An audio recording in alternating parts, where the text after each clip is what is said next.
ডংসুল অবাক হয়ে যায়। সে এতটাই খারাপ মানুষ যে তার দলের লোককে মেরে ফেলার জন্য বলে। তখন সে লিডার বলে বিশ্বাস হচ্ছে না।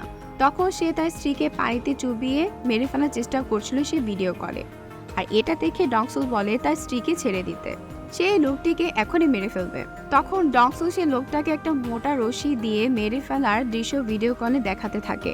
লোকটা যখন মারা যায় তখন কিডন্যাপার লিডার ডংসুলকে বলে যে তুমি ওকে মেরে এ ধাপে জিতে গেছো, এবার তোমার পরের কাজ হচ্ছে আমার টাকা ফেরত দিবে, তাহলে আমি তোমার ওয়াইফকে ছেড়ে দেব। তারপর সেই লোকটি ভিডিও কলে কেটে দেয়। তারপর ডংসুলের বন্ধুরা হতবাক হয়ে যায়, ডংসুল লোকটাকে মেরে ফেলেছে। তখন তার সেই পুলিশ বন্ধু বলে 911 কল দিয়ে পুলিশকে জানানোর জন্য, কিন্তু পরে তারা সেটা করে না, কারণ সেই লোকটাকে আসলে ডংসুল মেরে ফেলেনি, বরং যখন রশি দিয়ে সে লোকটাকে মারছিল তখন একটু চালাকি করেছিল এমন ভাবে যাতে লোকটি সত্যি সত্যি প্রাণ না হারায়।